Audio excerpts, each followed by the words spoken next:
Hai, masih bersama saya, Mr. Z, bicara. Tentu saja bicara tentang kebenaran, berdasarkan fakta, data, dan realita. Teman-teman sudah melihat sendiri kan, siaran langsungnya ya, sidang pembacaan tuntutan terhadap terdakwa Nikita Mirzani. Dan akhirnya kita sudah mendengar bersama-sama jaksa penuntut umum telah membacakan semua kronologis sampai dari awal ya, sampai dari perjalanan awal hingga pembacaan tuntutan. Aduh, saya belepotan nih saya nih ya. Gini teman-teman ya, semua yang didakwakan oleh jaksa penuntut umum dalam ureanya tadi semuanya memenuhi unsur dakwaan. Semuanya memenuhi unsur dakwaan. Meskipun dibacakan secara bergantian oleh 4 jaksa penuntut umum, namun unsur pidananya berurut dan ya menurut pendapat saya terbukti. Dan tuntutannya adalah 11 tahun penjara dan denda 2 miliar rupiah dan subsidiar 6 bulan kurungan. Ini tuntutan dari jaksa. Kenapa ada tuntutan jaksa sampai 11 tahun penjara? Saya akan membacakan ya, supaya tidak menjadi fitnah. Saya akan membacakan informasi ini untuk Anda semua. Meskipun saya sebenarnya sudah melihat ya. Saya bacakan. Dari Kompas.com. 8 pertimbangan jaksa di balik tuntutan 11 tahun penjara untuk Nikita Mirzani. Jakarta, Kompas.com. Artis Nikita Mirzani dituntut 11 tahun penjara oleh jaksa penuntut umum dalam kasus pemerasan dan tindak pidana pencucian uang dengan korban Reza Gladys. Dengerin ya, ini bukan kata saya, sudah kata Kompas nih. Kasusnya itu pemerasan dan tindak pidana pencucian uang. Sebelum membacakan tuntutan pidana, jaksa penuntut umum membacakan hal-hal yang menjadi pertimbangan memberatkan tuntutan Nikita Mirzani. Sebelum kami sampaikan pada tuntutan pidana atas diri terdakwa, perkenankanlah kami mengemukakan hal-hal yang kami jadikan pertimbangan dalam mengajukan tuntutan pidana, yaitu keadaan yang memberatkan, kata salah satu jaksa penuntut umum di Pengadilan Negeri Jakarta Selatan. Terdakwa merusak nama baik martabat orang lain. Lanjut jaksa. Hal kedua yang memberatkan, perbuatan Nikita dinilai meresahkan masyarakat dalam skala nasional. Hal yang memberatkan ketiga, Nikita telah menikmati hasil kejahatan. Hal yang memberatkan keempat, yakni Nikita tidak bersikap sopan di persidangan. Kemudian hal yang memberatkan kelima, yakni Nikita berbelit-belit di persidangan. Hal yang memberatkan keenam, Nikita Mirzani tidak mengakui perbuatannya. Hal yang memberatkan ketujuh, Nikita juga sudah pernah dihukum. Hal yang memberatkan kedelapan, terdakwa tidak menghargai jalannya persidangan, ujar jaksa. Sementara hal yang meringankan tuntutan Nikita adalah ibu dari ketiga anaknya yang masih memiliki tanggungan keluarga. Sebelumnya Nikita Mirzani dan asistennya Ismail Marzuki didakwa atas dugaan pemerasan terhadap diri Dr. Reza Gladys sebagai pemilik produk Glavitya. Jaksa menyebut Nikita mengancam Reza lewat media sosial dan meminta uang sebesar 5 miliar agar berhenti membuat konten negatif. Meski sempat menyanggupi 4 miliar, Reza justru tetap melaporkan kasus itu ke Polda Metro Jaya. Nikita kini dijerat pasal 27B ayat 2 Undang-Undang ITE, pasal 369 KUHP, dan pasal 3 Undang-Undang TPPU. Oke, kita bahas teman-teman, kita bahas. Nah, jadi teman-teman, semua dakwaan dari jaksa penuntut umum, mulai dari tindak pidana ke-1, ya, dakwaan pertama, diuraikan sedemikian rupa, yaitu mulai dari pemerasan dan dengan menggunakan elektronik, yaitu pasal 369 KUHP, 27B ayat 2, dan pasal 45 ayat 10 Junto 55 KUHP. Semua diuraikan. Ini baru dakwaan pertama. Unsur-unsurnya semua terpenuhi menurut jaksa penuntut umum.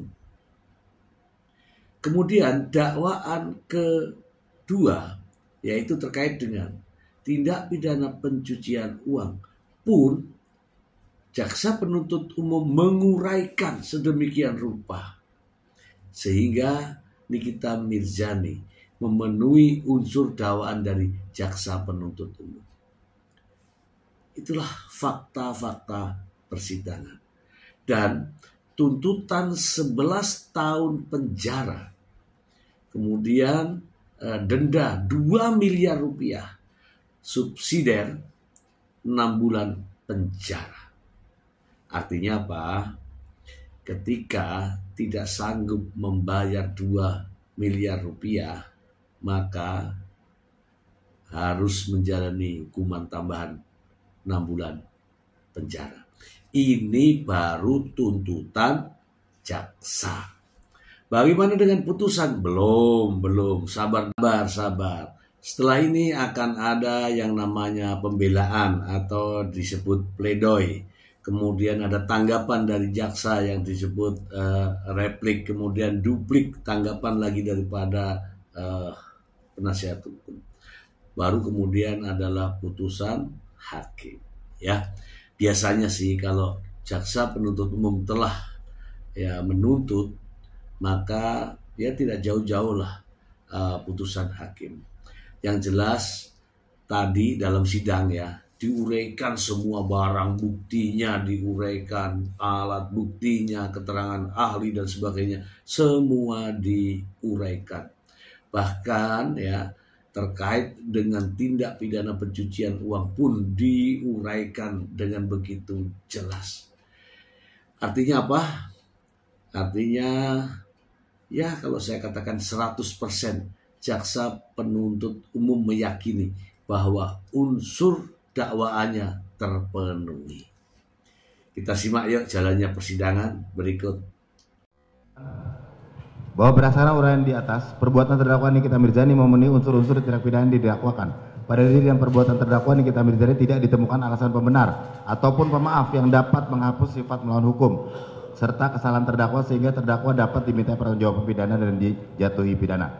Bahwa berdasarkan ketentuan pertama ke-1 pasal 45 ayat 10 huruf A junto pasal 27B ayat 2 Undang-Undang Republik Indonesia nomor 11 tahun 2008 tentang informasi dan transaksi elektronik sebagaimana telah diubah terakhir dengan Undang-Undang Republik Indonesia nomor 1 tahun 2024 tentang perubahan kedua dan Undang-Undang Republik Indonesia tahun nomor 11 tahun 2008 tentang informasi dan transaksi elektronik junto pasal 55 ayat 1 ke 1 KUHP dan kedua pasal 3 Undang-Undang Republik Indonesia nomor 8 tahun 2010 tentang pencegahan dan pemberantasan tindak pidana pencucian uang junto pasal 55 ayat 1 ke 1 Kitab Undang-Undang Hukum Pidana, maka terdakwa dapat dijatuhi pidana penjara. Bahwa oleh karena terdakwa dapat diminta pertanggungjawaban pidana dan dijatuhi pidana serta terdakwa sebelumnya tidak ada mengajukan permohonan pembebasan dari pembayaran biaya perkara, maka berdasarkan pasal 222 KUHP kepada terdakwa dibebankan pula untuk membayar biaya perkara.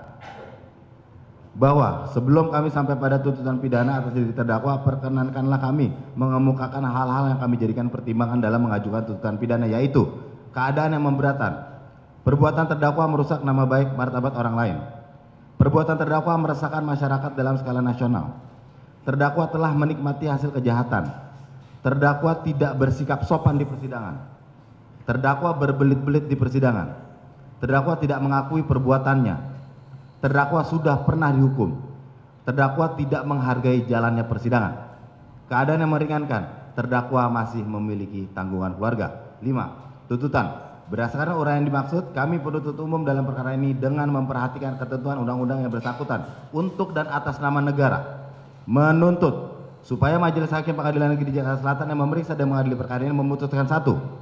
Menyatakan terdakwa Nikita Mirzani telah terbukti secara sah dan meyakinkan bersalah melakukan tindak pidana mereka yang melakukan, yang menyuruh melakukan, dan yang turut serta melakukan perbuatan dengan sengaja dan tanpa hak mendistribusikan atau mentransmisikan informasi elektronik dan atau dokumen elektronik dengan maksud untuk menguntungkan diri sendiri atau orang lain secara melawan hukum, dengan ancaman pencemaran dan atau dengan ancaman akan membuka rahasia, memaksa orang supaya memberikan sesuatu barang yang sebagian atau seluruhnya milik orang lain tersebut atau milik orang lain, dan mereka yang melakukan, yang melakukan turut serta melakukan perbuatan menempatkan, mentransfer, mengalihkan, membelanjakan, membayarkan, menghibahkan, menitipkan, membawa ke luar negeri, mengubah bentuk, menukarkan dengan mata uang atau surat berharga atau perbuatan lain atas harta kekayaan yang diketahuinya atau patut diguduganya merupakan hasil tindak pidana sebagaimana dimaksud dalam pasal 2 ayat 1 dengan tujuan menyembunyikan atau menyamarkan asal usul harta kekayaan sebagaimana melanggar pertama ke 1 pasal 45 ayat 10 junto pasal 27B ayat 2 Undang-Undang Republik Indonesia nomor 11 tahun 2008 tentang informasi dan transaksi elektronik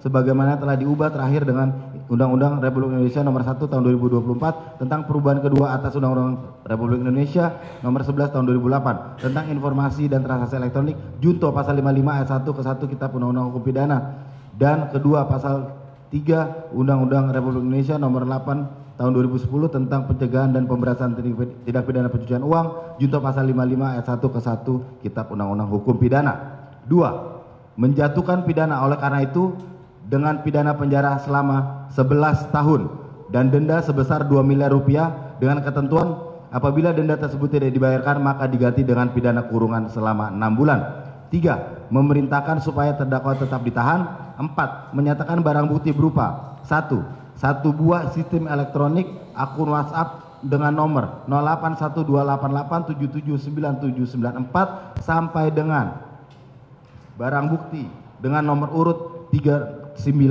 satu unit handphone tipe iPhone 15 Pro Max warna silver dengan email 354650910935778 dan nomor 085217317386 seluruhnya dipergunakan sebagai barang bukti dalam perkara atas nama saksi Ismail Marzuki.